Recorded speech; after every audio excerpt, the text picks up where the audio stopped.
ರೈತರ ಪಂಪ್ಸೆಟ್ಗಳಿಗೆ ಸಮರ್ಪಕ ವಿದ್ಯುತ್ ಪೂರೈಸಬೇಕು ಎಂದು ಗದಗ ಜಿಲ್ಲಾ ಲಕ್ಷ್ಮೇಶ್ವರ ತಾಲೂಕು ಪಟ್ಟಣದ ಹೆಸ್ಕಾಂ ಕಚೇರಿಗೆ ರಾಜ್ಯ ರೈತ ಸಂಘಟನೆಗಳ ಒಕ್ಕೂಟ ಹಾಗೂ ಕರ್ನಾಟಕ ರಕ್ಷಣಾ ವೇದಿಕೆ ಲಕ್ಷ್ಮೇಶ್ವರ ತಾಲೂಕು ಘಟಕ ಮುತ್ತಿಗೆ ಹಾಕಿದೆ.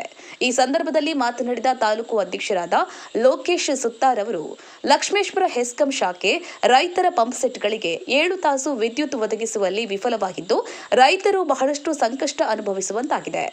ಈಗಿನ ರೈತರ ಪರಿಸ್ಥಿತಿ ತುಂಬಾ ಚಿಂತಾಜನಕವಾಗಿದ್ದು, ಬಿತ್ತಿದ ಬೆಳೆಗಳ ಜೀವ ಉಳಿಸಲು ರೈತರು ಹೋರಾಡುತ್ತಿದ್ದಾರೆ. ಇಂತಹ ಸಂದಿಗ್ಧ ಪರಿಸ್ಥಿತಿಯಲ್ಲಿ ವಿದ್ಯುತ್ ಅನ್ನು ಕನಿಷ್ಠ 2 ರಿಂದ 3 ಗಂಟೆ ಮಾತ್ರ ಪೂರೈಸ್ತಾ ಇದ್ದು, ಇದರಿಂದ ರೈತರಿಗೆ ತುಂಬಾ ಹಾನಿ ಉಂಟಾಗಿದೆ. ಇದಕ್ಕೆ ಸಂಬಂಧಪಟ್ಟ ಲೈನ್ ಮ್ಯಾನ್ಗಳು, ಶಾಖಾ ಅಧಿಕಾರಿಗಳು ಸರಿಯಾಗಿ ಸ್ಪಂದಿಸುತ್ತಿಲ್ಲ. 2-3 ತಿಂಗಳುಗಳಿಂದ ಈ ಸಮಸ್ಯೆ ಆಗ್ತಾ ಇದೆ. ಇದು ಹೀಗೆ ಮುಂದುವರೆದರೆ ರೈತರು ಇನ್ನೂ ಸಂಕಷ್ಟಕ್ಕೆ ಸಿಲುಕಿ ಆತ್ಮಹತ್ಯೆ ಮಾಡಿಕೊಳ್ಳುವ ಪರಿಸ್ಥಿತಿ ಬರಬಹುದು.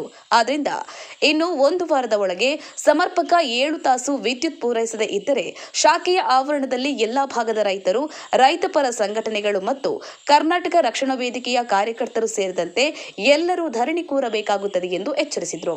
ಈ ಸಂದರ್ಭದಲ್ಲಿ ತಾಲೂಕು ಅಧ್ಯಕ್ಷರಾದ ಲೋಕೇಶ್ ಸುತಾರ, ಸುನಿಲ್ ತೋಟ, ಪರಮೇಶ್ ಹುಲ್ಗೂರ್, ಶಂಕರಗೌಡ ಸಿ ಪಾಟೀಲ್, ಈರವ್ವ ಜನಿವಾರದ, ರೈತರು ಮತ್ತು ರೈತ ಸಂಘಟನೆಯ ಮುಖಂಡರುಗಳು, ಊರಿನ ನಾಗರಿಕರು ಹಾಗೂ ಕರ್ನಾಟಕ ರಕ್ಷಣಾ ವೇದಿಕೆಯ ಕಾರ್ಯಕರ್ತರು ಉಪಸ್ಥಿತರಿದ್ದರು. ಗಾಳೆಪ್ಪ ಹೆಚ್ ಹರಿಜನ್, ಲಕ್ಷ್ಮೇಶ್ವರ.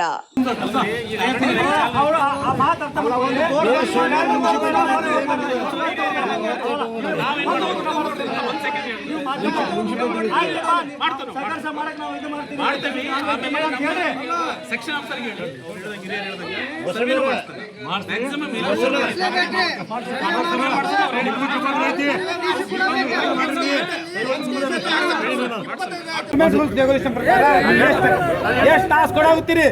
ಈ ಬಾಯಿಲಿ ಹೇಳಾಗ್ತೀರಿ, ಆ ಬಾಯಿಲಿಂದ ಕನೆಕ್ಟ್ ಕೊಡ್ಬೇಕು. ನೀಟಾಗಿ ಹೇಳ್ರಿ. ಇನ್ನಷ್ಟು ಸುದ್ದಿಗಳಿಗಾಗಿ ಈ ಕೂಡಲೇ ಸಬ್ಸ್ಕ್ರೈಬ್ ಮಾಡಿ. ಅಂಕುಶ, ಇದು ಜನಪರ ಧ್ವನಿ.